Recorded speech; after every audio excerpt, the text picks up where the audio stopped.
Bienvenue dans notre webcast spécial depuis Marrakech au GITEX Africa, où nous sommes présents depuis maintenant 2 jours avec l'équipe du pôle digital innovation de Santé en entreprise pour vous faire vivre les grandes tendances de cette troisième édition de ce salon tech, le plus grand salon tech et de start-up en Afrique.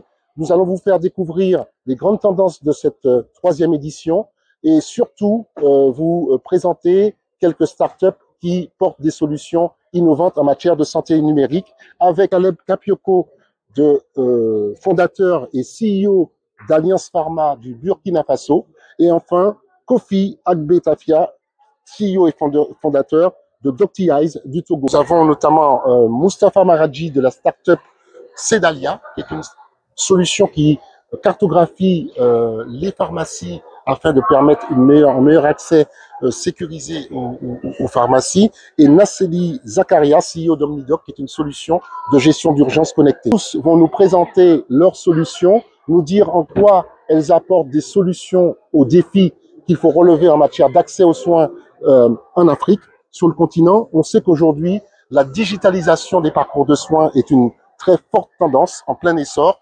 Il se pose néanmoins des enjeux en termes de protection des données et de cybersécurité. L'actualité d'ailleurs nous montre que plus on va aller dans la digitalisation des parcours de soins, plus il faudra veiller à la protection de ces données. À tout de suite.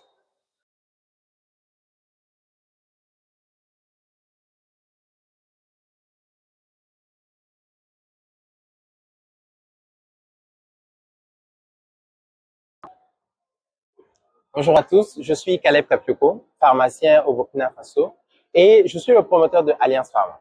Alliance Pharma, c'est une solution qui est destinée à apporter la paix aux populations au travers de leur parcours de santé.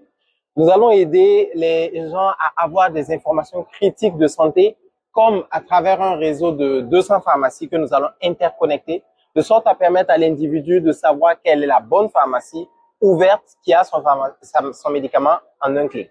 Nous allons aussi permettre à la population d'avoir accès à des informations de santé de façon plus générale, comme dans quelle clinique on peut avoir quel service de santé, comme même de parler à un médecin, de sorte à être orienté utilement et surtout tôt par rapport à un besoin de santé. Donc, Alliance Pharma aujourd'hui est utilisée par plus de 1000 personnes par jour et espère et va impacter plus de personnes dans la sous-région parce que tous les pays autour du Burkina Faso rencontrent le même problème, que l'Afrique importe plus de 90% de ses médicaments sans solution robuste. Alliance Pharma était concentrée d'abord sur le fait de réduire vraiment le fardeau des populations à travers le parcours de santé. Ça a été comme toute start-up, des challenges à relever, autant techniques, technologiques que humains. Aujourd'hui, nous sommes à cette étape-là où nous impactons 500 000 personnes l'année. Et nous sommes intéressés par des fonds, par des structures qui aimeraient avoir un impact sur des vies humaines en Afrique. Et aujourd'hui, grâce à l'intelligence artificielle, nous sommes en train de concevoir des outils qui vont aider les professionnels de santé à être plus rapides, plus efficaces, à pouvoir mieux prendre soin des populations avec une personnalisation des soins et des besoins de santé. Et nous sommes aussi en train d'avoir ces mêmes outils-là pour la population, de sorte à les orienter utilement à travers le parcours de santé. Les health tech en Afrique, ça a été pendant longtemps des ingénieurs qui proposent des solutions à des professionnels qui ne sentent pas que leurs besoins sont pris en compte. Alliance Pharma, c'est un professionnel de santé en association avec un cofondeur qui est un IT, un ingénieur en informatique. Et c'est pourquoi nous avons une grande pénétration en Afrique de l'Ouest et nos solutions sont largement utilisées. Et avec un support, avec un fonds, nous sommes sûrs que nous pouvons toucher encore plus de vies, apporter plus de paix aux populations et permettre à l'Afrique de se concentrer sur ce qui compte vraiment, son développement, le développement de solutions innovantes, pertinentes, en étant en bonne santé.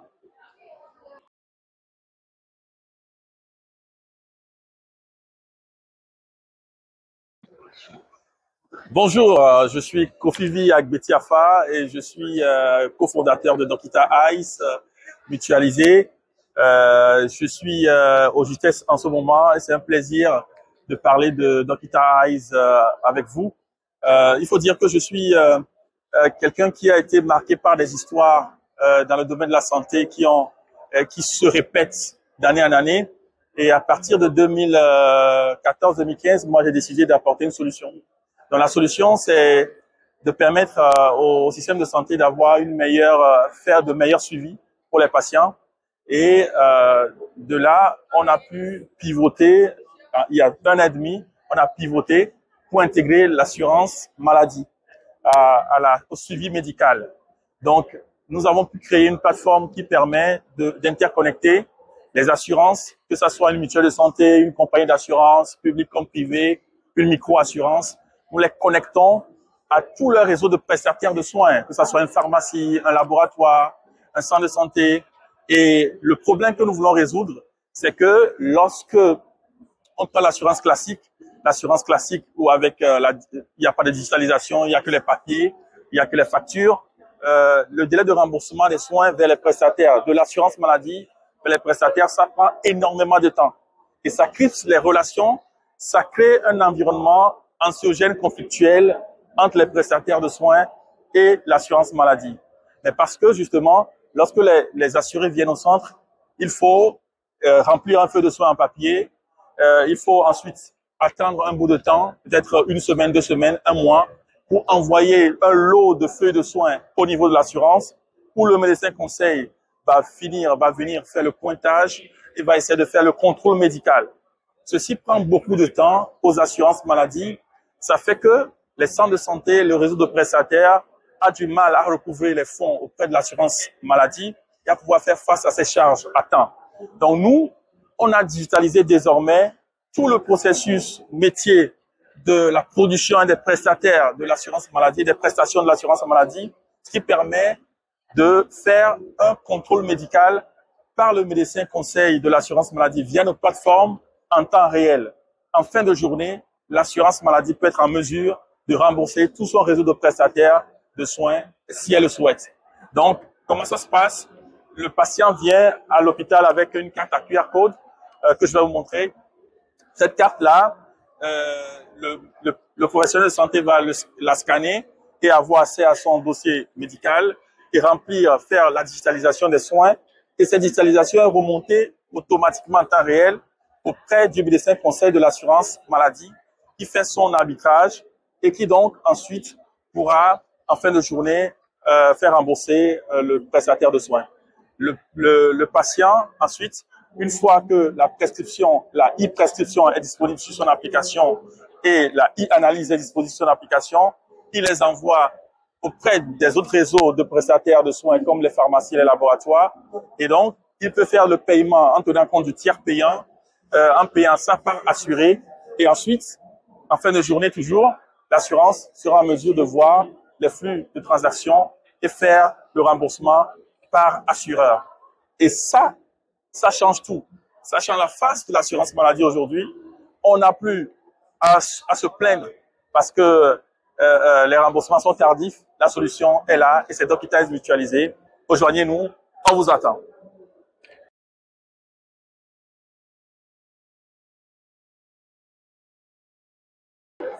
Donc, bonjour à tous, donc, je m'appelle Mustapha Maradji, donc, je suis fondateur de la start-up Saidalia. Saidalia qui signifie pharmacie, du coup en français.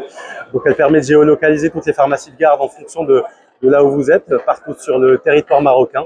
Vous soyez à Casa, à Agadir, à Marrakech ou à Laayoune.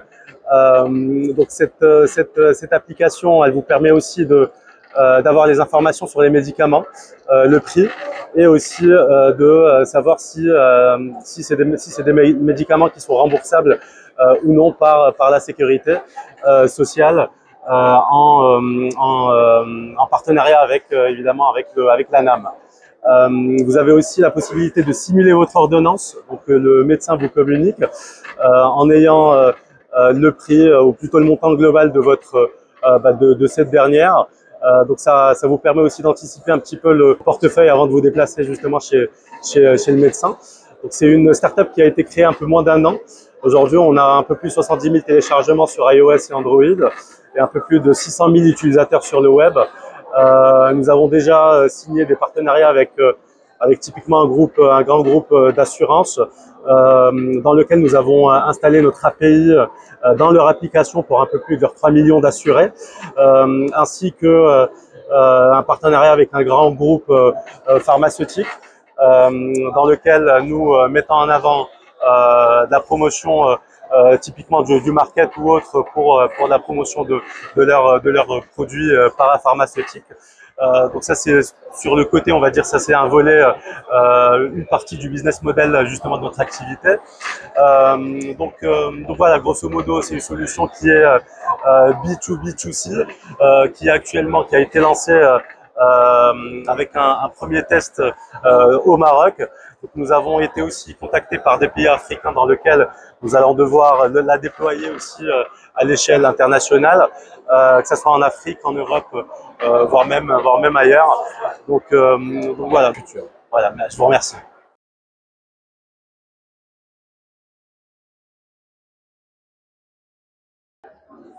Alors, je suis Dr Nasseli Zakaria, je suis médecin urgentiste et je suis le fondateur et le CEO de OmniDoc Santé.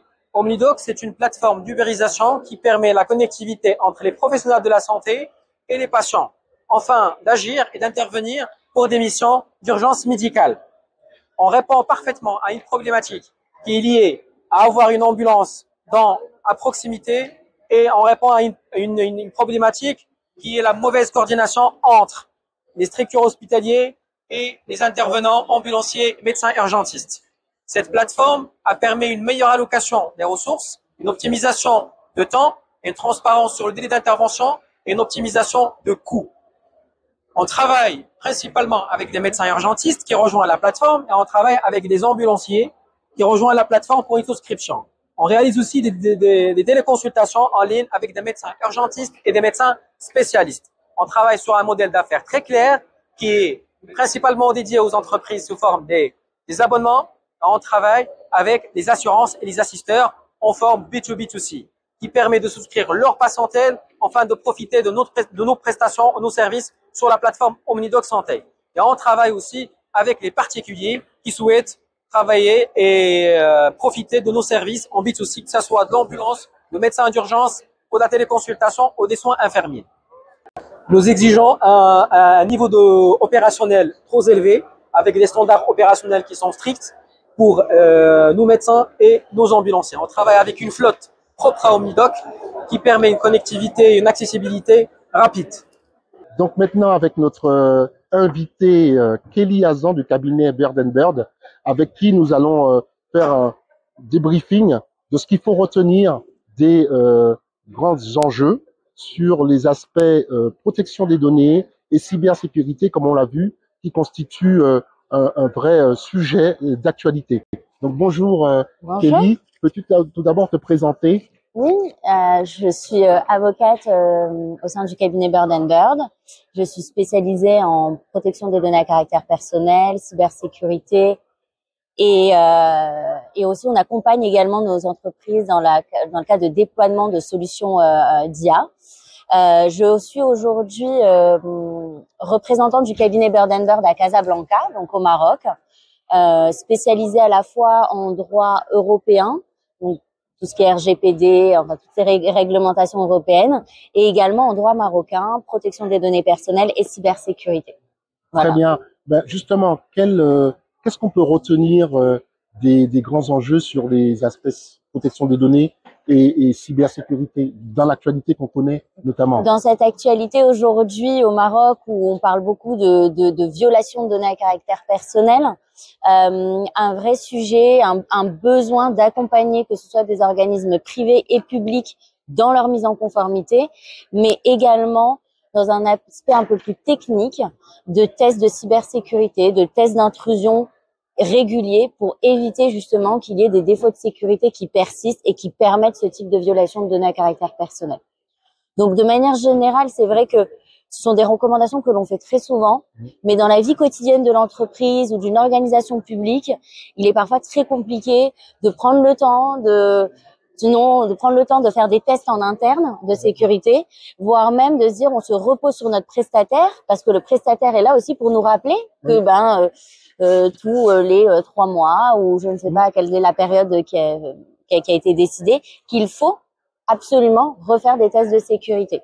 Vérifier la sécurité via un prestataire, mais également en interne, pour savoir aussi si les politiques de sécurité interne sont bien appliquées, continuer à faire de la sensibilisation et bien entendu revoir, auditer ces politiques, ces process internes pour s'assurer que c'est toujours adapté au traitement de données à caractère personnel, par exemple réalisé par l'entreprise. Très bien. On peut dire qu'il y a une prise de conscience réelle de ces sujets aujourd'hui au niveau, au-delà du Maroc, au niveau du continent.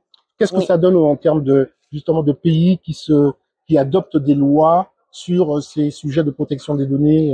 Écoutez, oui, cabinet Burn & Burn, nous avons fait justement un recensement, un peu un état des lieux de l'ensemble des lois adoptées. Il y a une quarantaine de pays qui disposent d'une loi de protection des données à caractère personnel, moins de lois au niveau cybersécurité, beaucoup de nouvelles propositions de lois pour encadrer l'intelligence artificielle. Bien sûr. Donc ça, c'est la grande nouveauté sur le continent. Mais je pense que sur le continent, il y a vraiment une prise de conscience. Donc, comme vous l'avez dit, je pense c'est un sujet qui doit, en tout cas, être pris en main, j'ai envie de dire, en tout cas, qui doit être priorisé par chaque pays et adapté à chaque pays, parce que ça ne sert à rien de faire un copier-coller d'une loi existante. Donc c'est bien de s'approprier, de créer ses propres lois, ses propres réglementations pour qu'elles soient respectées, appliquées et respectées au sein de chaque pays. Mais il y a quand même, j'imagine, un dénominateur commun entre toutes ces lois qui, en général, et ce serait...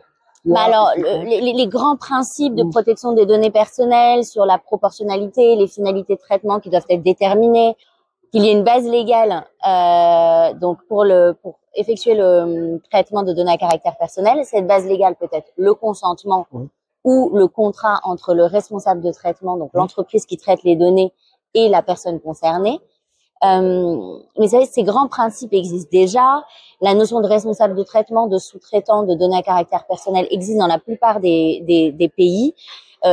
Maintenant, il y a un peu, si vous voulez, c'est un peu un patchwork de réglementation, parce que en réalité, il y a certains pays qui mettent en place cette obligation de déclaration et d'autorisation auprès des autorités locales, auprès des autorités compétentes sur la protection des données. Et ça, c'est un vrai sujet dans le sens où il faut vraiment connaître les réglementations de chaque pays où on s'implante pour s'assurer qu'on a bien effectué ces éventuelles formalités préalables. J'imagine. Parce que sinon, on ne peut pas traiter de données. On ne peut pas traiter de données. Donc, c'est quand même un peu embêtant. Et donc, du coup, il y a d'autres sujets qui vont se poser. On voit bien la fonction du DPO, donc qui va devenir de plus en plus importante. Donc, cette personne en charge donc de la protection, enfin, d'être l'interlocuteur sur tout ce qui concerne la protection des données. Ça, c'est un premier sujet. Donc, j'imagine des besoins de formation sur ça. Et enfin, toute la partie aussi infrastructure. Il faut avoir évidemment des data centers et des infrastructures pour pouvoir stocker de manière sécurisée ces données. Donc, est-ce que ce sont les deux grands défis qu'on peut Oui, en effet, ce sont en effet des défis et des opportunités, parce que le fait de créer un rôle de DPO crée de l'emploi. Bien sûr, absolument. Donc c'est très intéressant pour un pays de se dire ok, nous prenons en main, enfin, on va prioriser ce sujet de protection des données à caractère personnel et on va même donner un rôle dans l'entreprise, dans l'organisme, pour une personne qui va être chargée de la conformité à la protection, à la réglementation.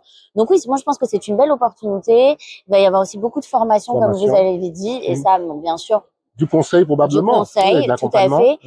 Et pour les data centers, en effet, après il y a toujours ce sujet et on le voit dans tous les pays, que ce soit en Afrique ou même partout dans le monde, ce sujet de souveraineté numérique. Donc où sont localisées les données? Est-ce qu'on les garde sur le territoire? Il y a une obligation de localiser, héberger les données sur le territoire. Voire une interdiction de les exporter. Exactement. Des pays comme le Maroc, je crois même interdisent. Tout à fait. Le principe, c'est l'interdiction de sortir, donc de transférer des données à caractère personnel en dehors du territoire marocain. Des exceptions existent.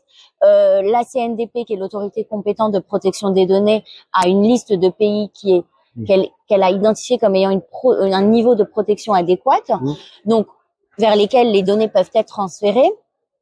Mais c'est vrai que cette question se pose.